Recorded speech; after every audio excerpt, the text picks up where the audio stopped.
Welcome, everyone, to the second Tallinn Feminist Forum. I'm really glad that we have got to this point. Please let me know if you can hear me well or I should speak louder. Yeah, awesome. We at Feministerium have prepared this for quite some time. So now to be at this point where we have actually doing this is a bit, well, I can't kind of believe this. When I was planning this a year ago, then we took already this into account that probably in November we would have to be back online because it's safer for everyone. And I'm glad to see that this format kind of still people can handle this, and it has made it possible to bring into the program and invite together people from much further than Tallinn and Estonia.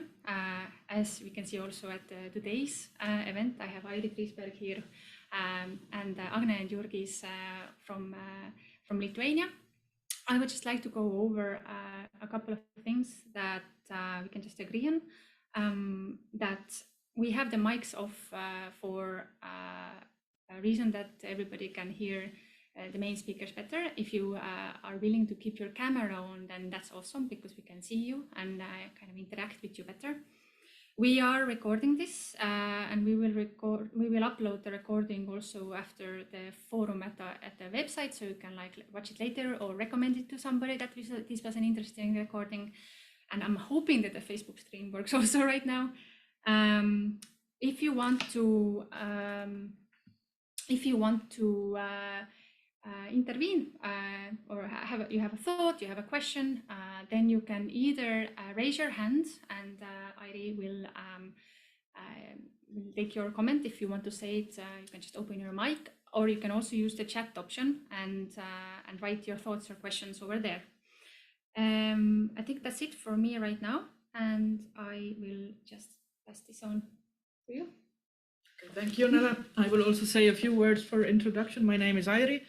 I will be moderating this event, this conversation today, and I am very happy to introduce our two speakers, Agnė Bagdžiūnaitė and Jurgis Valiukevičius, two political organizers from Kaunas whose work I deeply admire. And I will explain why, because in the past few years, I have a feeling that a very special leftist, feminist and queer counterpublic has developed in Kaunas. And it has become a springboard for quite a number of different grassroots initiatives. Among them, for example, are the social center Emma, the 1st of May labor union, the media platform Life is Too Expensive, the festival Combinatas, most recently Kaunas Pride was organized in Kaunas as a grassroots initiative. Then I also have the feeling that this kind of wave that has been, this wave of political organizing that has been happening in Kaunas in the last year also reaches to other places such as Vilnius, where the social center Luna 6 has been established recently. And I also know that in the most recent months, in response to the border crisis at the border of Lithuania and Belarus, a new group is organizing practical solidarity work with refugees and migrants who are being pushed back and forth between these two borders and also subjected to human rights violations. So, but altogether, I have a feeling that this complex of different grassroots initiatives that have developed in Kaunas in the past few years deserve to be highlighted and discussed because they are something very exceptional in the Baltic context, where the general narrative of leftist organizing, I would say that political organizing is something that happens, is very fragmented in time and place, happens in sort of very small groups and short-lived campaigns. And I think these recent experiences of movement building in Kaunas kind of give us a bit of a different trajectory. And it is important to discuss why. And I'm not the only person who is fascinated by these recent experiences in Kaunas and Lithuania, because it also caught my attention that in the past months, in the end of the summer, in August, quite many people from Estonia visited Kaunas, either for the Combinatas festival, like myself, or for Kaunas Pride. And in the following weeks and months after these some encounters. I heard at least 2 radio podcasts reflecting on these encounters. I saw at least 1 written article reflecting on this experience, and I participated in a number of different informal conversations revolving very much around the question, if something like this is possible in Lithuania, then wouldn't it be possible in Estonia as well? And maybe we should give it another try in terms of organizing. And since this question is not something, I would say that in the recent weeks, I have witnessed that the collective process of reflection has been happening in feminist, queer, and leftist circles in Estonia in relation to these recent encounters with political organizers in Kaunas, and therefore I was thinking that I would like to contribute to this discussion with one more step, and discuss a little bit more, take the time to discuss a little bit more in detail what has happened then over there in the past few years, what has made this movement building possible, how are these different initiatives that I already named, how are they intertwined and connected to each other, how do they support each other? Because I think when discussing this question, we also approach many interesting questions that relate to intersectional feminism and feminist practice. So that much from my side for introduction. I will now give the screen to Agnė and Jurgis, who have prepared a little input and a narrative, including some slides. So we will listen to Agnė and Jurgis first, and then after that we have possibility to discuss and ask questions. So please. Okay, so hi everyone. Hello. I'm very glad that we are here, and I just find out that we are opening the forum. So I think it's a great pleasure, and I'm really happy that we are developing this leftist feminist queer tourism in Baltics. And so yeah, I will just shortly introduce myself. I'm Jurgis. I'm the chairperson of May 1st Labor Union that we will be speaking about today. And I don't know what else. I finished philosophy studies, and also I'm part of this Gyvenimas per brangus news outlet. And yeah, I also introduce myself. I'm Agnė, and I'm a cultural worker at the moment, and I also work with different initiatives. Well, I kind of co-organized the Left Festival that Airi mentioned, Kombinatas. Yeah, and other stuff that you will see. I was also a part of in our presentation. So maybe let's proceed. Yes, so we prepared a presentation for you. So Agnė, maybe you can continue. Yes. So what were the roots of all the organizing in Kaunas, apart also in Vilnius, was we see that it's 2014.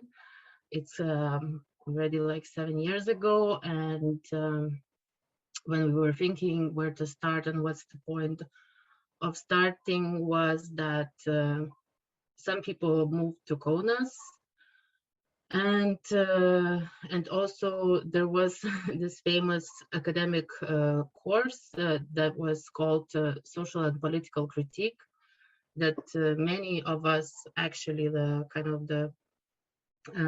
main group graduated from. It's a MA course in Kaunas Vytautas Magnus University.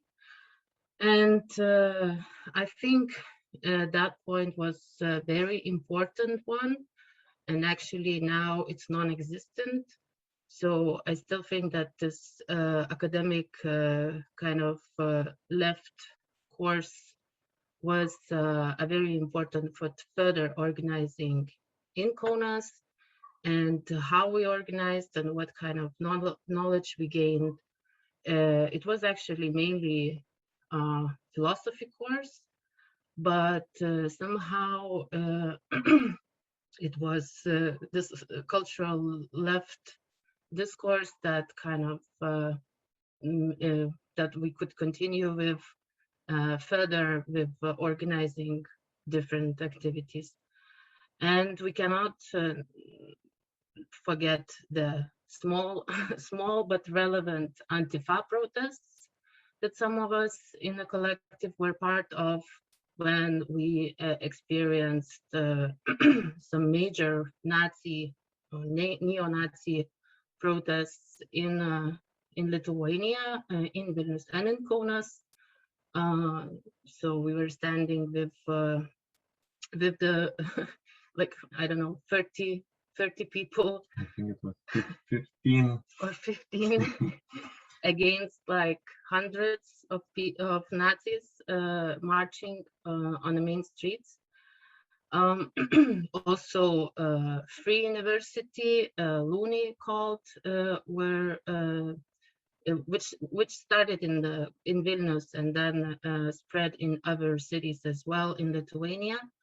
That was also an important way to gather up in different spaces, in cafeterias, and share the knowledge.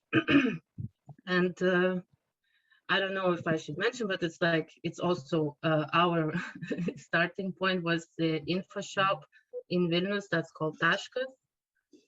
I was kind of part of running it. And that was in Vilnius, where all the people were also gathered from Kaunas. And then somehow I decided also, me personally, that oh well, maybe Kaunas is actually more active in terms of organizing, so I'll move to Kaunas. And yeah, we can move to 2016. That's like 2 years apart, where actually the main action happened, and kind of that's the year when we can, I guess, easily say that the movement was formed, and it was Occupations Against New Labor Code. And we will show later the photos, the material. Maybe we will tell a bit more about it. And that's from that point, the Emma Social Center was formed on the basis of these occupations, because during these occupations we gathered even more people, and we see that we have some kind of initiative group that can start something and can actually make a social center happen as well, and we worked on it together, and we also built it kind of together from the ground. And that's also a same year, so you see that 2016 is a very active year for us, because that's when we also started Workers' Solidarity Network, which was a kind of prerequisite for May 1st Labor Union. And we organized kind of so-called illegal actions. It's like a protest near the workplaces where workers are not paid properly, or there was no regulations. They didn't commit to the labor regulations. At the same time, we also started Spreadsheet, which was called in the same name as it was called the whole occupations movement as well. Gyvenimas per brangus, life is too expensive. And there was in a form of spreadsheet where we published workers' interviews, interviews with workers, also some news concerning Worker Solidarity Network. And later on, May 1st Labor Union was formed. When we understood that we can have a labor union, and it should be, and when we got to know a bit more of the context of labor unions and organizing in Lithuania and some history of labor union and what can it be, and when we thought that something new we need to organize, because it seemed that not many labor unions are efficient in a way to support workers at that time. And in 2018, the same year, we also started from the spreadsheet, we went to online and started a broader media platform that you can also find by this gpb.lt. It's online, and that's where now it's kind of expanding and touching not only workers' problems, but a broad left discourse, not only in Lithuania, but also in Eastern Europe, and also translating some articles that are relevant in broader context of the left. So yeah, and we just, before the presentation started, we said, oh, we forgot also the feminist conference, which was in 2019, no? I guess, yes. And then what Airi told, the left festival, so the list could go on, but I think it's a bit too much. You can always come to Kaunas and we will give you a full long story. Okay, so We move to next. Wait, how is it?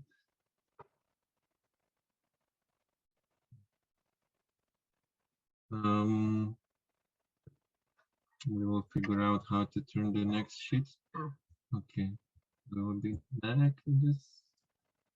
It's like this. So we just few photos to illustrate the stories. So this was actually the beginning, and wait, I think you can tell it about more. No, it was like based on university campus. This initiative. In Estonia, I guess you have Maxima, no? This, so you might recognize the logo of it, and it tells it's higher education, changed into Maxima. So we were protesting against commercialization of higher education. And yeah, we have some funny stories how we went to court, and then because the police said that we are not part of the September 1st celebration. And then, but then we won the court, and then we were trying to develop some organizing in the campus. But at some point, I think we just changed our, we felt like it died out. So in 2016, there was this, the moment of change when euro got introduced in Lithuania, and there was this huge spike of prices. So people got really angry. It was in the spring, and that's where this slogan "Life is too expensive" came out. And then we felt that this is the moment that we can gather more people. So we joined in organizing this protest against high prices that happen in all Lithuania and like all bigger cities. And then we felt that, okay, this is actually, it's hard to protest against high prices in free market society. But then at the same point, our Social Democratic Party was pushing a new labor code, which really took all out the main workers' rights, of firing procedures, and of like 0 hours contracts. And then we kind of navigated this momentum, this anger against this new law, and we thought that the struggle will be more maybe successful in fighting this new law. So here you can see in the photo, it's in Vilnius. It's, I think, the first day of occupation in Vilnius. So we did this kind of Occupy Wall Street thing. We tried to do first in Kaunas for 1 week, and nobody took care of us. Like no media came, just a few journalists. So we stayed there for 1 week, and then we decided, okay, we need to go to Vilnius. And all this thing was run through this assembly. So here you can see this kind of evening assembly where we try to decide what we do next with all the people. And it was at some assemblies, there was around 100 people. And then, yeah, kind of. Less people were sleeping in the tents, but more and more came to support the kind of the occupation. Also, some unions joined, and we were even sleeping by the police union tent. So it was interesting how it all kind of got intermixed with all kinds of people, and a lot of very different, not only young people, also older people came, and we really felt the support also from outside. So it was not like very something enclosed activist group, but yeah, as I said, we already we're kind of, I think, feeling that it was a kind of momentum of a movement starting. Yeah, and I think this, I would add that this feeling got also our expectations higher, because before that we were doing lots of small things, but we usually were doing it under really this kind of secret facade, like kind of, I don't know, making secret mailing lists and doing this anarchist things. And then, but at the same time, we felt like we are really marginalized, and like you would always feel like you are some kind of, you know, marginal subject that nobody likes, and you are kind of running all the time against tides. So this was the moment where we felt like, okay, actually we can gather people not only from these close circles, but we can gather even more.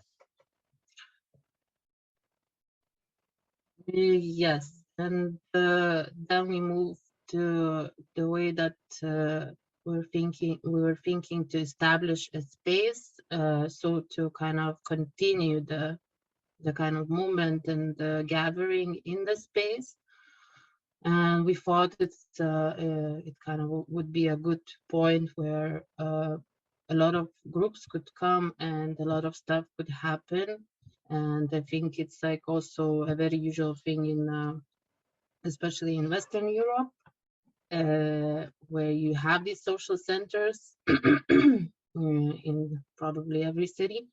But here in Kaunas, it was more or less a kind of a new thing where you can pitch in and start something, not as a squad, but also it's rented and it's still going on, and the rent is pretty cheap. It's around 200 euros. So I can mention also that last year, when the pandemic was happening, still happening, but we had a strict quarantine and lockdown, and kind of so we asked for people to support the space because nothing was happening, and we couldn't afford to actually keep the space anymore. So we kind of made this public action, and it actually worked. We gathered a sum of money in 1 day, and for us it was kind of surprising, but at the same time, it seemed as a kind of a sign that the space is needed for people as well. I think now I mean, we were running it for 3 or 4 years now. Fifth, okay, it's actually fifth. So I'm very happy to hear it from people around that they actually get inspired by coming to the space. And we know that there is in Lithuania other people who in other cities who want to open kind of similar spaces. And I think, yeah, it's also Emma is like the point where we make parties and then lots of people, you know, like hundreds of people pass by, and then they kind of sometimes they grab a book, sometimes they just have a conversation. And although the space has this kind of not a history, but like everybody kind of knows this gossiping that this is the leftist space and it's kind of a bit scary to come in. But then I think many people come in and they find out that it's actually super cute and safe space, and then the parties are super good. So this element is, I think, very important in keeping this kind of include. Yeah. And then we have this rule in Emma that I think we kick out people not mostly, but I think until now it's only because of harassment. So if you sexually harass someone, we kick out. But then we are open for all kinds of people, and we have even, you know, different kinds of conversations. Yeah, like last week or some weeks ago, I had a conversation with some kind of patriotic nationalist who came to Emma because he heard that it's an interesting space, and he said, well, I'm right wing, but I don't know, it's for us, it's, I think, fine to be open and to have this conversation and not to be kind of closed down. Only, yeah, this. So this is the photo of from 2016, I guess, or 17 maybe already, and this was the, as Agnė told, the roots of this May 1st labor union. So we organized this solidarity network. It was like an informal organization, and basically what we did is we hanged posters in Kaunas saying that do you need help? Do you suffer from employer? Or I don't remember how exactly it was, but we just glued the posters everywhere. And we started receiving these calls, and then most of the calls actually were from people who just wanted to be heard by someone. So you would end up speaking for half an hour with someone who has lots of problems, but also likes to speak a lot. But anyway, we did few successful campaigns. So this is one photo from one of them. And I was involved in this because I was working in this restaurant and the boss was super nasty. And then we wanted to organize a union in that place, like informal one. And then we got kicked out, me and my friend from Pakistan, and he didn't get paid. So we were making this, like we did free protests in front of this pizzeria. And also before doing the protest, we would come in mass into the restaurant and like 20 people and just read out the demands to the employers. So we're like demanding that you pay the wages, you recognize the union and so on. So yeah, you can imagine a bit the reactions of the directors and all the customers that are sitting there, and then 20 people crash in and reading in choir. And so in this case, we won. We made free protests. The boss was super nasty. He was like saying he will run a case against us on Libel because he said we are hired by another Italian pizzeria. But we won. This my friend got paid, and yeah. And it was also super public because it got media attention, and Casa della Pasta was kind of also not a very popular place on the media, so to say. This was also a continuation of the protest against this new labor code, because we said that, okay, it's not enough to protest once. We need to create these institutions that would involve more people, would be more open, and to kind of have this practice of defending the rights of the workers. So, and yeah, we were successful in other cases, like one friend got a raise, I think, or no, he had agreement he will go out of this work, but then he got a big compensation, and then we And have, they were so unsuccessful. and there were some, yeah. And this is how the spreadsheet looks like, or looked like. It was some illustration. It was a very small publication, and yeah, we were doing this all together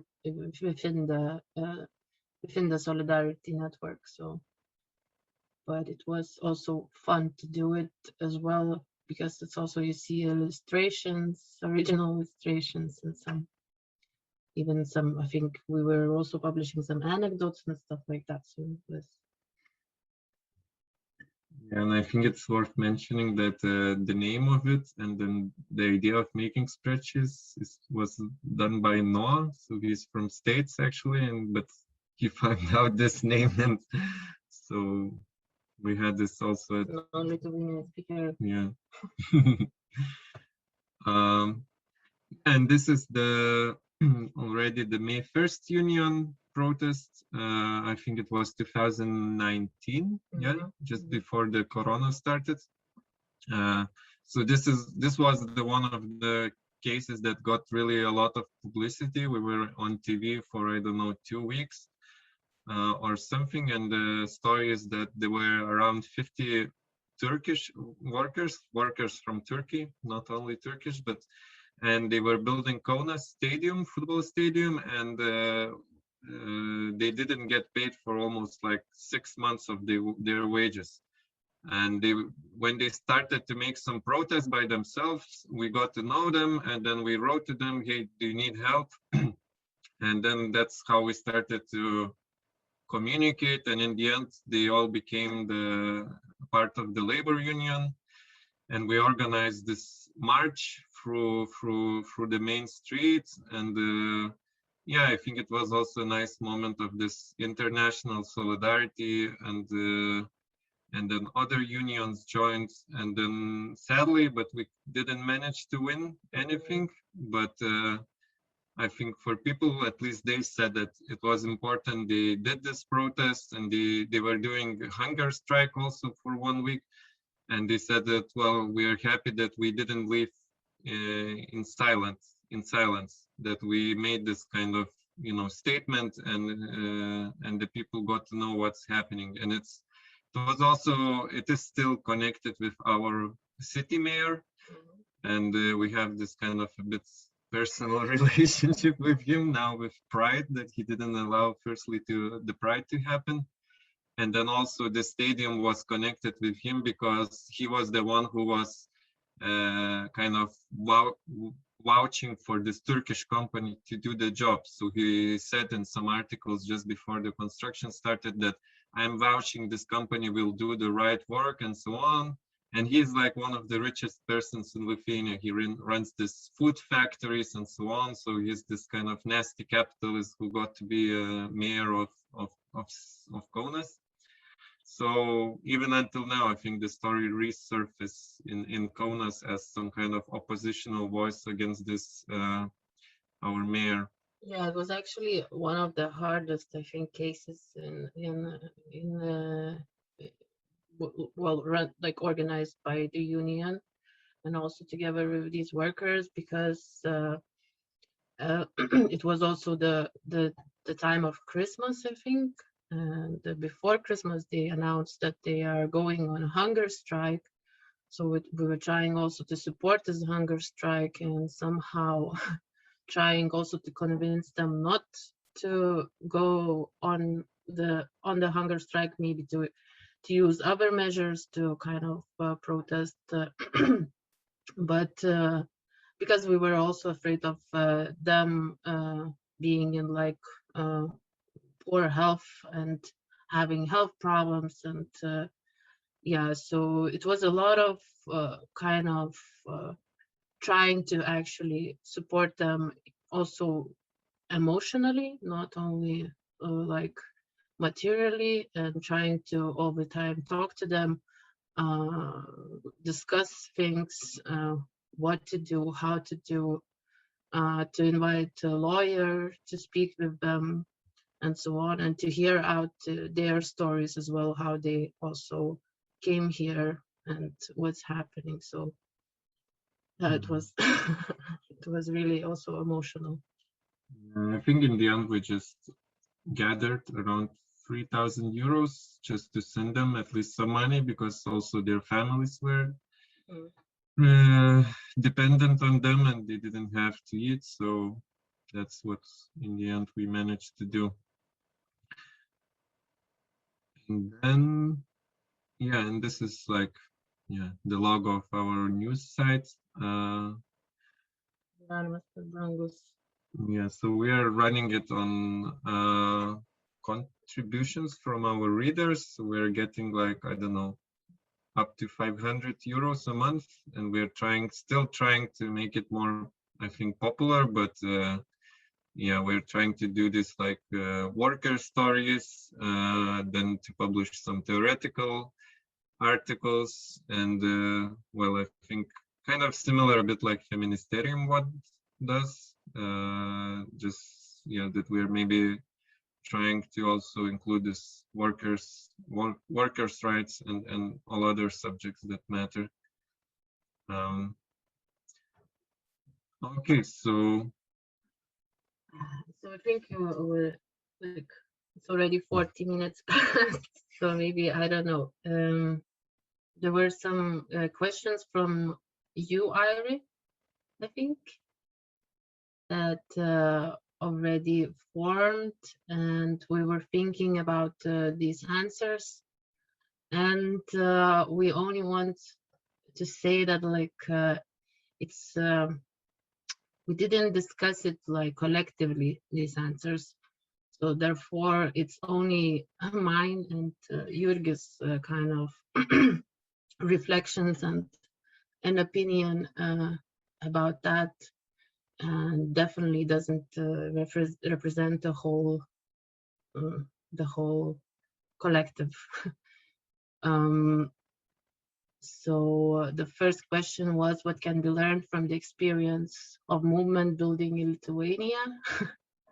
I think there's no, I don't think there is a kind of very special thing that we can learn. I mean, it's like everywhere that you have to work a lot, and a lot of free labor isn't like, you have to be kind of very dedicated, and then also it's a big risk of burning out as well, because you do a lot of things at one time. And as I said, that there is also a lot of emotional work, and to stay together is very hard, and there are always conflicts that you want to kind of solve it, but doesn't mean that you successfully solved it somehow.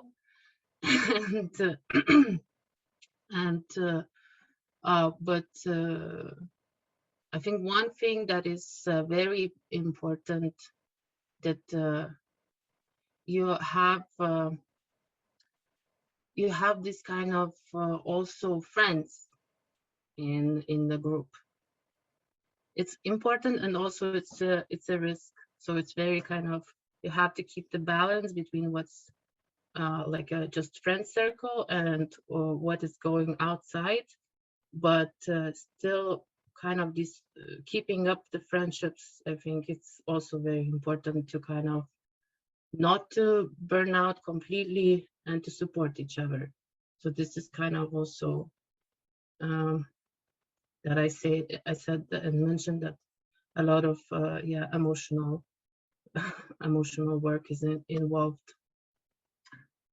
yeah, I could add that I think for me personally, also this change what we had in this 2016, and this difference between what we did before and then later on, was the question of how you see organizing, because at first I really thought that it's kind of including everyone in this pretty closed collective, so kind of getting almost like being friends with everyone, and then this thing should somehow grow. But then of course it cannot, like there is, I think, a limited number of people that you can become really close to, and then with some people you don't like to have a beer after that, or maybe it's, you know, you don't share the same interest.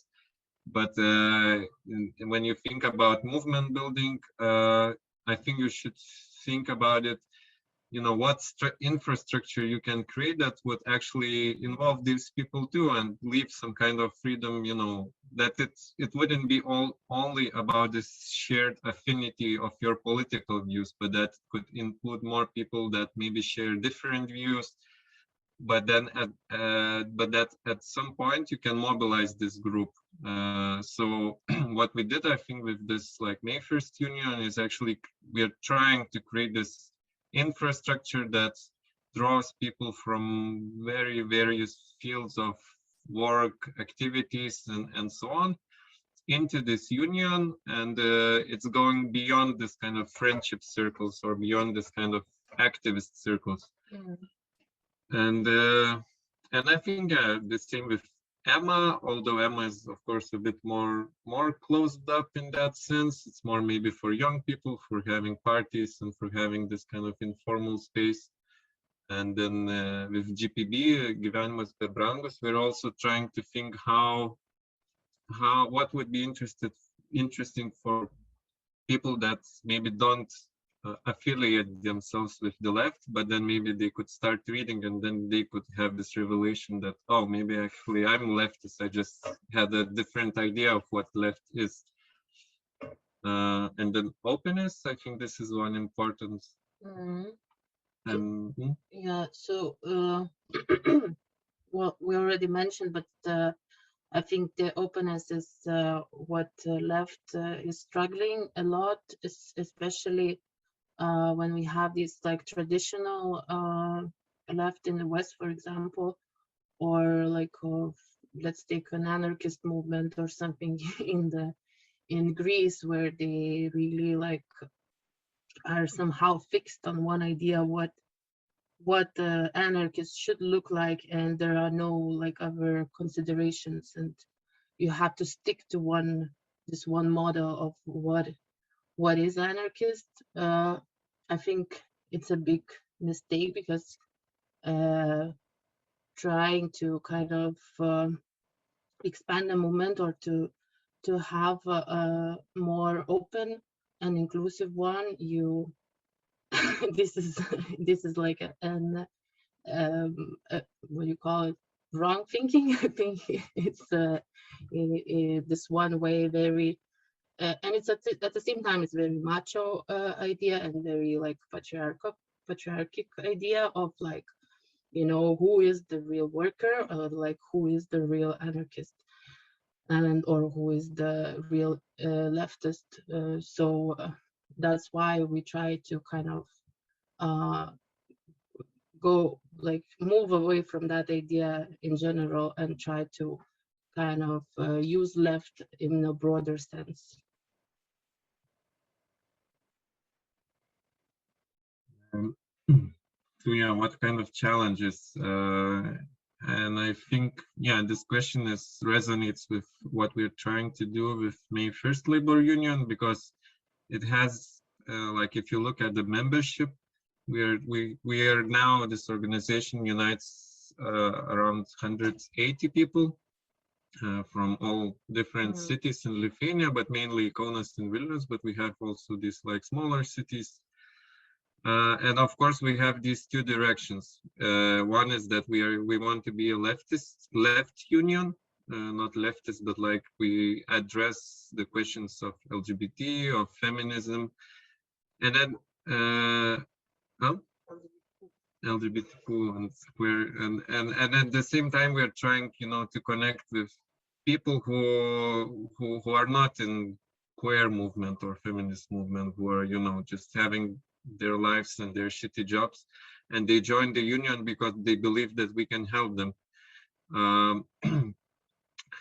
So, but I think the basis, what we're trying to do is also connected with this question of identity. So we're trying not to circle around identity as such, of like being queer or feminist, that this is some kind of political identity that you take, but more to embed this into practices. So, for example, we don't have these divisions between who's working and who's not. We are open for everyone. So we have people, you know, members from school students, from 16-year-olds to pensioners, you know, or we have like people who are like taking care of the children at home and so on. Yeah, but then we are organizing various campaigns such as like Kaunas Pride. And of course, we know that there is, you know, discussions happen. Not everyone in the union are fully 100% for union to go to be representatives of Kaunas Pride, like not representatives, but like to get involved. But I think in these cases, I think the good thing what we have is that we can have a dialogue. So it's not dialogue that happens on Facebook, but it's a dialogue that you can have face to face, and then, you know, get to know why people are afraid, what kind of ideas they have in their mind and why they're against it. And I think this really creates this kind of progress that you can work on. And then, yeah, this kind of general thing of trying to escape strict hierarchies, encouraging rotation. But this is also, I think it's an interesting thing to reflect a bit, because we're kind of coming from this a bit anarchist background where everyone should be equally involved, but I think we got loose of this idea now a bit. And I think what in my idea is that you should really think about who can be the leaders of particular communities. So I think we're trying this, encourage different leaderships. So for example, even if the union is helping to organize Pride, it's not the same people that would represent union in workers' cases that represents Pride. We are always choosing these, you know, people who will represent this organization. So we have this kind of a long list of people who will speak out on certain topics that we know they are, you know, the best at this. And encouraging rotation, yeah, we just elected we're electing now a new council of unions, so we do it every year, but still, and yeah, now it's the question, I'm the chairperson for 2 years in the union, so I don't know if I'm gonna continue for 1 more year, but we're still changing these roles. And yeah, challenges you wanna? Yes, for me, I guess the main challenges, or like finally answering the question, is on how to involve non-activists into organizing, which is a very complicated thing to do and to kind of attract people. But I think the kind of, for example, these various campaigns related to human rights issues, and also especially like Kaunas Pride, with like very broad umbrella of organizations and people from different organizations can actually provide this and solve a bit this question. Because then, because there was, I think in Kaunas Pride, there was this big scare, like red scare, because the May 1st union was as a main organizer, and it was everywhere publicly said that this Reds or like this leftists are organizing Kaunas Pride, which is like unusual thing to do. Usually it's like, well, we know from like a Baltic Pride that it's organized by, for example, Gay League, this huge NGO.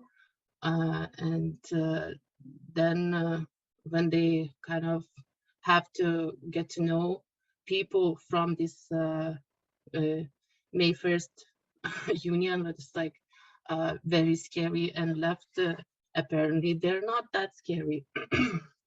So you can also interact with different people, and get to know that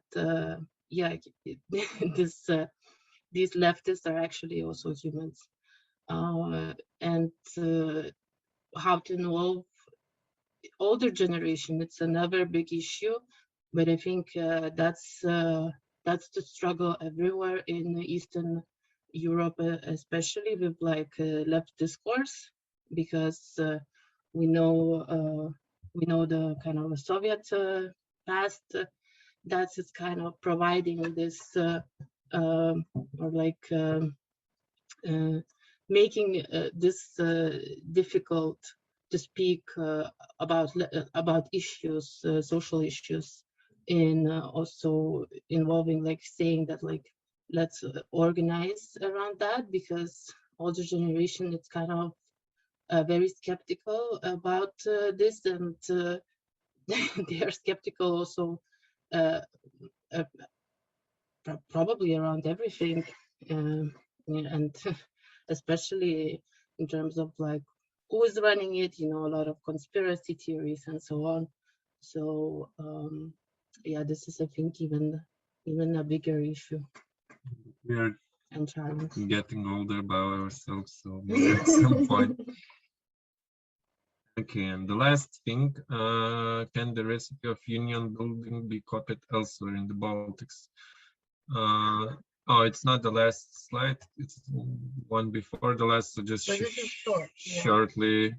Yeah, if we want to start some kind of similar things as May 1st Union, we would say just try out this non-formal union thing, which is really about just gathering a group of people, and of course you have to have some kind of networks that you can mobilize.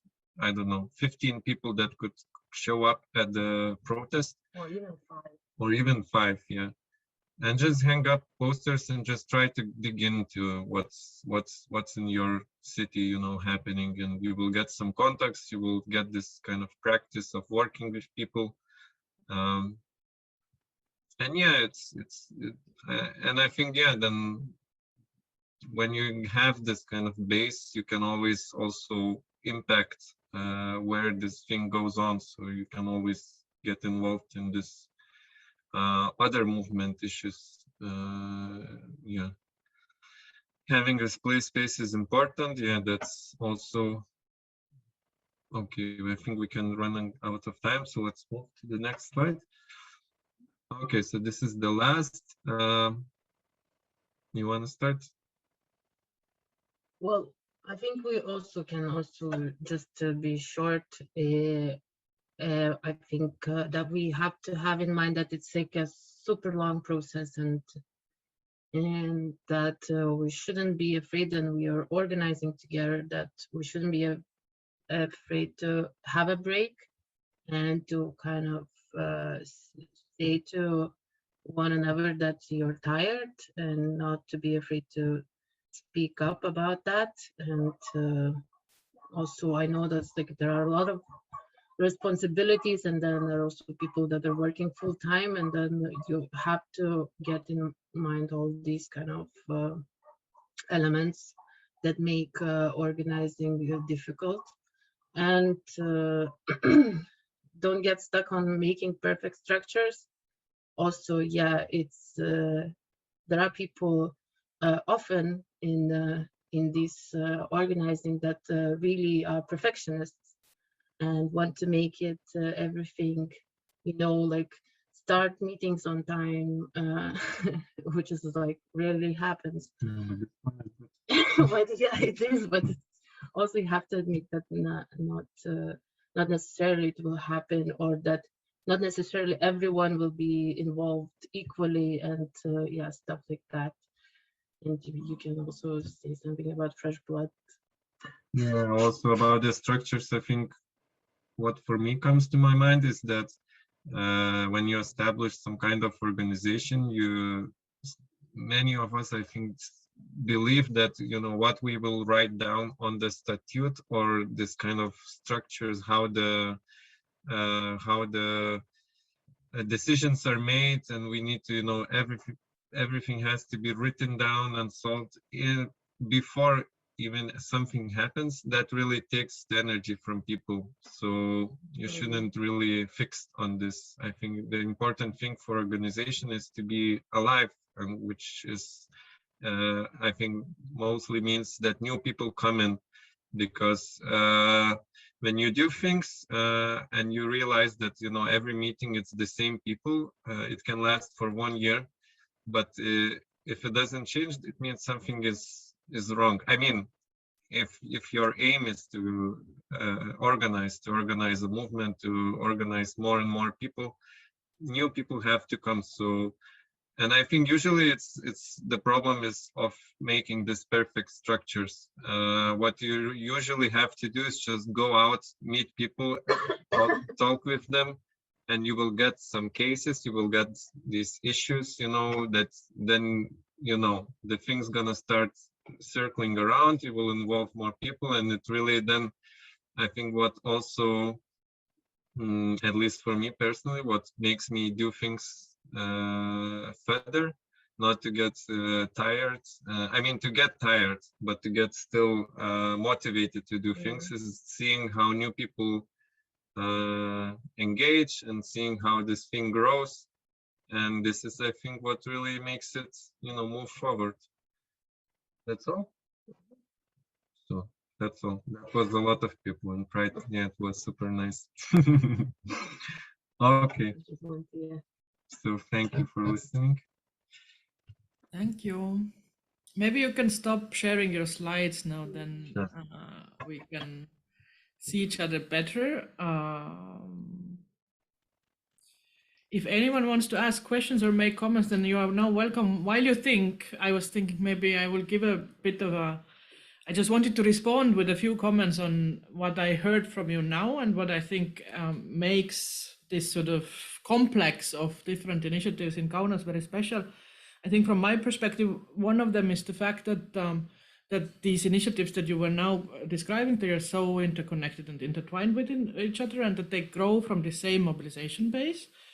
And the fact that you avoid this kind of focus on a single issue politics, no, it's this transversality of these initiatives and the way that they transgress our conventional understanding of having one organization that focuses on gender issues and another one that is doing defending the interests of sexual minorities, and then another one that is focusing on workers' rights.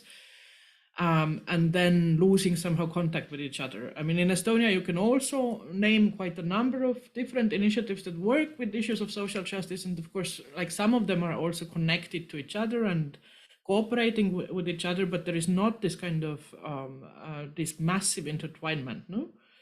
And I think that is something that I find very, very fascinating, also from the perspective of this question of what is feminist practice. That is the theme of the Feminist Forum today.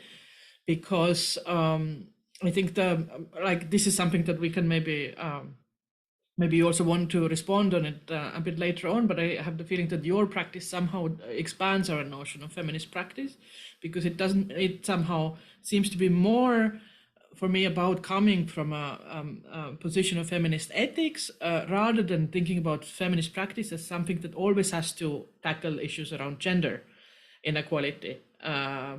But I have a feeling that in your case, this feminist practice is something that is embedded into different kinds of things that you do. So feminism somehow comes with you and articulates itself in different ways in different moments. Maybe one of them, these sort of feminist strands that I also was recognizing when I was listening to you speaking.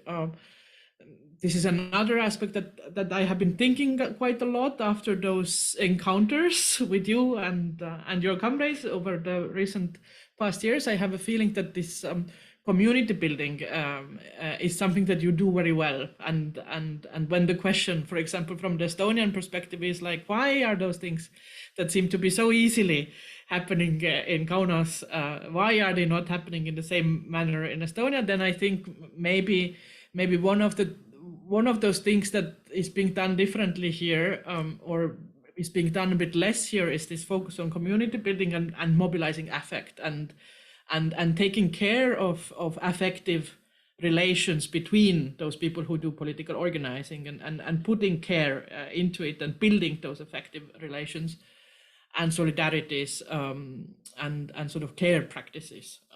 So that's something that somehow, for me, I notice it when I come to Kaunas. And then another thing that for me is very interesting also is this way that you do not, how you are somehow never satisfied with the organizing in one's own peer group, or there seems to be that this attempt to go beyond these existing circles and existing peer groups is very present in your work.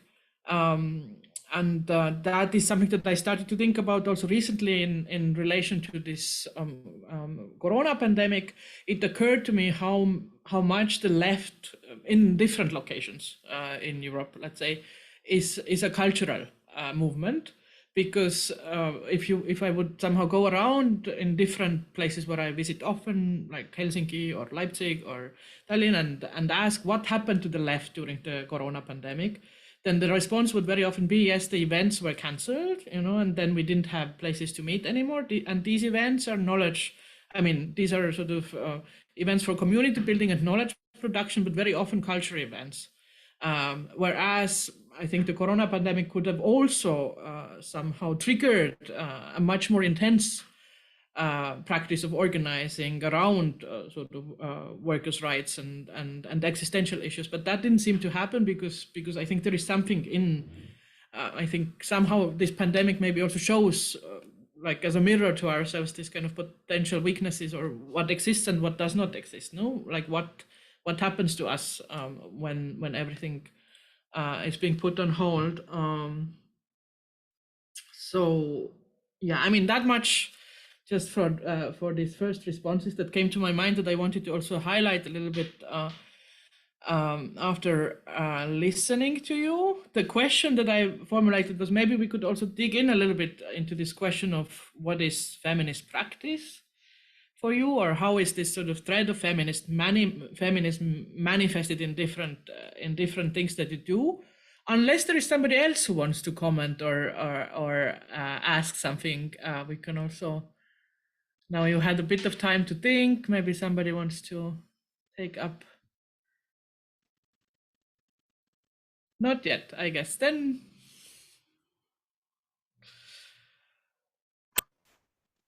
feminist practice. You want to start? So we kind of already tried to answer this kind of way that feminist practice for us would involve this kind of trying to seek for broader, solidarities and for broader alliances, and to kind of try to understand that, like, for example, if you're talking on the March 8th, if you're talking about women's issues and concerning the invisible labor, you kind of also would like to invite the unions that are trying to, maybe not successfully, but they're still trying to talk about it, and also NGOs who are also organizing around like domestic violence issues and so on. So I think, to kind of, as I already said, that for me, I think it's very important not to get stuck, and also not to kind of repeat these kind of mistakes that like, what is the true real leftist, So I think this is very important in terms of how to organize and to with the different communities and go into different communities without like assumption that these are some kind of uneducated people who doesn't know what is left really about. So for me, it's kind of, I think, one of the main point. The other point that is, I can also say an anecdote, kind of an anecdotic way, but it's when we organized this gender struggle in Eastern Europe. No, we had a feminist meeting that we organized all around, like from around Eastern Europe region. We had these dinners in Emma, and they all were made by men, kind of cis males, cis males who were making dinner for us, dinners for us, like meals for us. And so to make this kind of work visible, is I think it's also very important that it's happening also within the activist groups, that there are divisions usually that, like, you know, women do emotional work, or like females, and men who are doing the real organizing and speak up and stuff like that. So we still, I think we still have it within the left, that there is this, we need a leader, you know, and who is the leader is a male. This is male usually. Yeah, we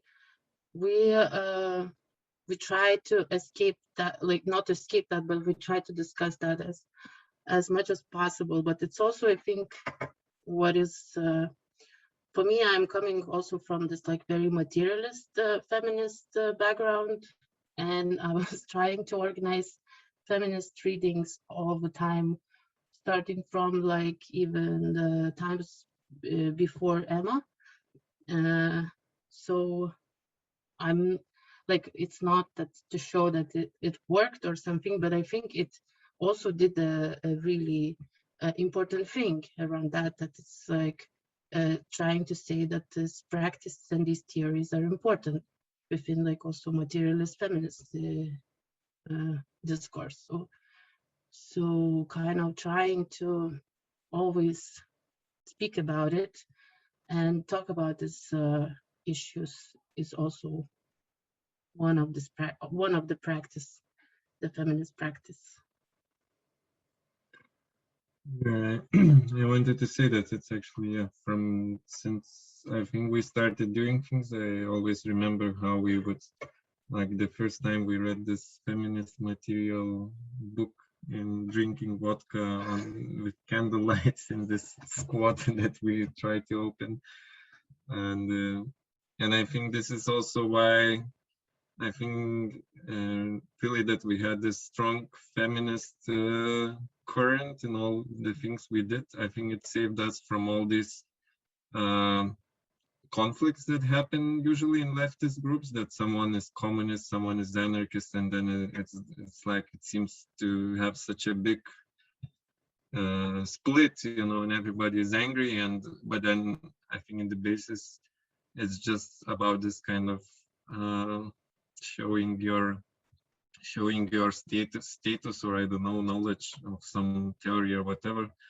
But I think we have been always focusing on this, you know, what we do, and this also the care element is super important. So kind of trying to take care of each other, and then thinking, and also with this like May 1st Union, we are always really trying to stress that official work is not the only work. So we're always trying to include reproductive labor into our thinking. And I mean, it's still, I think, a struggle a bit in ways how to imagine how to organize it.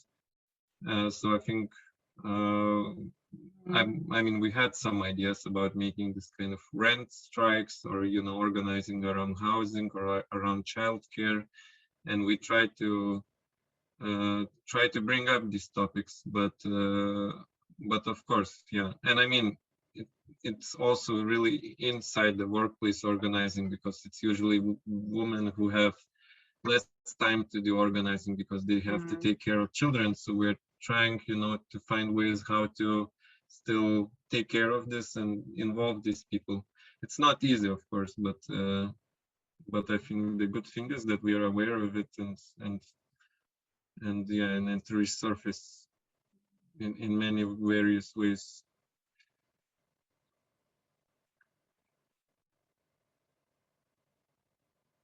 Before I ask my next question, I would still want to offer the chance for others to say something, comment, ask.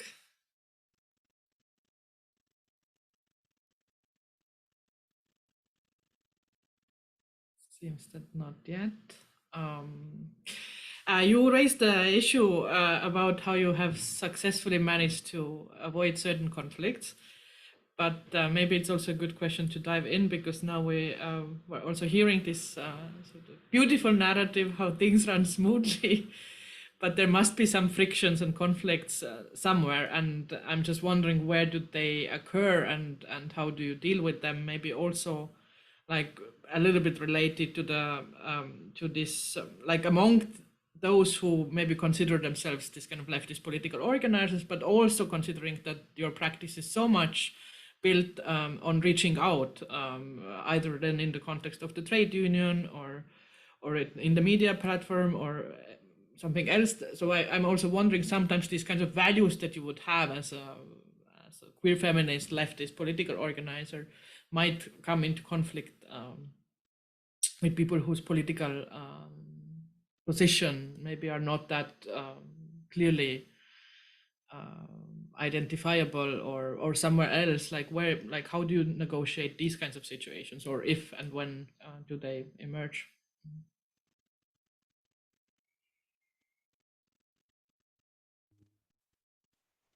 So you mean about these interactions that might bring up conflicts with people outside of our circles, no? Or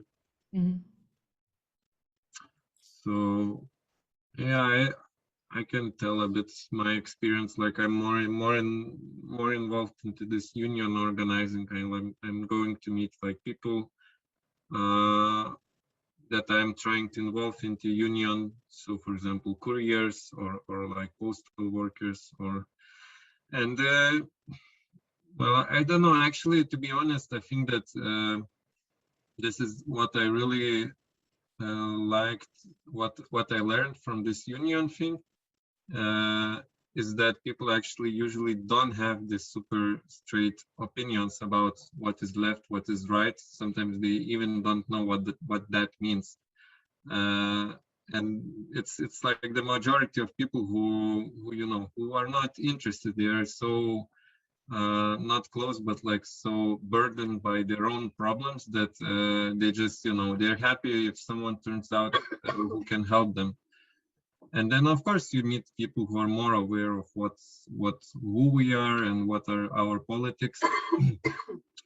And there were different cases, but some of them, you know, even from our friends who were, you know, not politically active, but who were somehow friends from parties, whatever, at first they were maybe looking suspicious to us, you know, what we are doing. They didn't want to take part.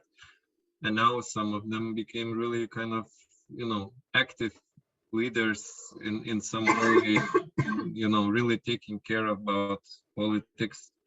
And it's, I think, the way, you know, when people start to see that, okay, it's not only about speaking, this kind of not only about, you know, reading books, but maybe it's something really cool based on practice. Yeah. So I don't know if I answered your question and what you think. I'm just, I now notice that there's another question in the chat, which is actually very similar, is how did other workers' unions, but then yeah, workers' unions respond to and interact with you and your leftist feminist union? Well, I think many they don't really like the idea that the union, first union organized Pride, for example, that they were organizing. Also, we are very loud about like, for example, March 8th, we also the main organizers sometimes. But there is this main organization, main confederation of unions, And the head of this confederation is actually a very feminist director who is actually really supporting May 1st Union.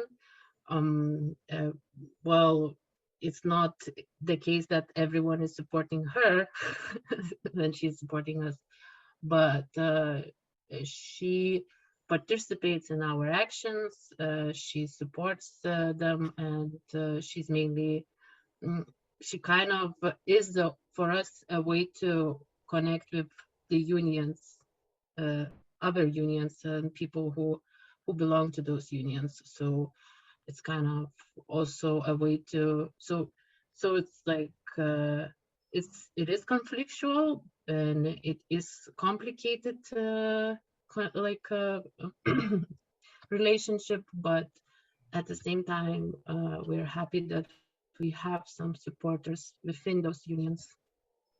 And also we have one member of May 1st Union who now runs kind of is one of this food producing union, which is one of the strongest in Lithuania.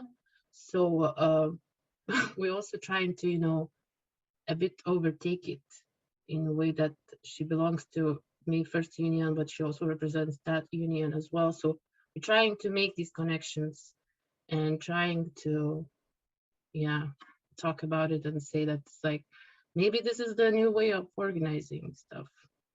So, but I think we didn't have really big conflicts with other unions. Like they never raised it publicly, but like we got really a lot of respect for what we did with the occupations, because the unions they were protesting against this new labor code, but they were doing it in the old kind of the same similar ways that nobody is scared of. And then we were the last ones who came up with this occupations, and then it got really this media attention, and we won. We won. Some things were taken out of this law that was the most harsh. But we also it's very important to support their actions. So for example, there was teachers strike, several strikes actually in Lithuania, and we were trying to also support them and go and to protest with them, and this also make kind of easier the relationship and to kind of make an alliance. Yeah, and like the last strike they actually did this occupation of ministry. And when I went to the ministry where they stayed for like 3 weeks, I think they were sleeping in the education ministry. So this one guy that's he's like one of the leaders from this union. He said, "Oh, you taught us how to do, you know, protest in a more fun way." So I'm not saying they, you know, took this example and just from us and did this, but I think it was somehow in their ideas as a possible way to do it. So yeah, it was really nice to hear that they are taking some examples and trying to reinvent this way how they do protest, because they're also really suffering from this kind of boredness, I would say, of boredom of doing the protest the same, and they're always, you know, wanting these new people to get involved, this fresh blood to come. So they're actually, you know, we are this kind of, although we're already turning into, some of us into 40s and something, but we're still this youth that, you know, brings these new ideas and this makes the protests interesting and somehow good looking for media. So I think this is the reputation that we have, and, you know, and that they don't like some of our points, like especially LGBTQ issues. They're like, okay, we don't want to speak about it. But I think still we are actually pushing it. Like, I think time will pass and maybe they will be less so, you know, I don't know, reactive to this topic, because I think we have some respect from them, and so they are kind of a bit looking to us. But I mean, it's very various. Some of them are just right-wing pure nationalist, and you know that they are against us, and yeah, it's like the labor movement is so different, and this is the point, that you need to unite these different people. There is now one question in the chat: what are your plans for the future? It's also a good concluding question, because we are almost at the end of our 1.5 hours. So taking over municipality. We are a bit circling about this idea. I mean, not fully like directly taking over, but yeah, we're thinking about getting involved into local politics, municipal politics. So next year we also. But also the plan is maybe to a bit expand Emma and to kind of make it into something like a bar or something that you know, people can survive on what they do, and also make some kind of that we really lack in Kaunas is queer space. So make it maybe queer club with like social initiatives as well. So yeah, we'll see. I think from my side, to kind of make a little concluding remark, like why I am so impressed and why I think that that looking into what has happened in Kaunas in the past few years is interesting and useful, also from the perspective of somebody who is doing organizing somewhere else in the post-Soviet context or in the Baltic context. I think it really shows that you only need a few hundred people in order to be able to, like, that just simply a few hundred people is enough of a mobilization base for so many things to happen, you know. And once a couple of them have been established, then actually it will become easier to do more. And I think in your case, maybe it is not even a few hundred people probably who are doing this kind of everyday work of organizing. Probably the amount of those people is much smaller. And from that perspective, the question of whether it's a good thing that everything comes from the same source, it is not necessarily an advantage either, no? Because when those few people who are these running agents get tired, then it might collapse. But somehow I have a feeling that I have seen how in the course of only a short period of time, starting with a small group of people that in this usual scenario would stay stuck around the kitchen table and would not manage to sort of grow into the status of a social movement. I have seen how it is possible to build up something which is a movement within a few years, and starting from a few people. I think this simply gives hope, and also gives this itch to try. So thank you for thank you, Airi, work that you do, for your compliments. and sharing your experiences. And it sounds like Jesus. I saw the Jesus walking on the water. No, but thanks. It was nice to participate, and yeah, I don't know. Yeah, I hope we encourage to do things, and I hope we have energy also to continue. Thank you. Okay. Do you want to say something? Nella will come and say something to. Yes. Hello again. Thank you, Airi. I just wanted to thank Agnė and Jurgis also for joining and sharing this experience, because it's always like we are looking at from Tallinn, always like what cool things you're doing over there.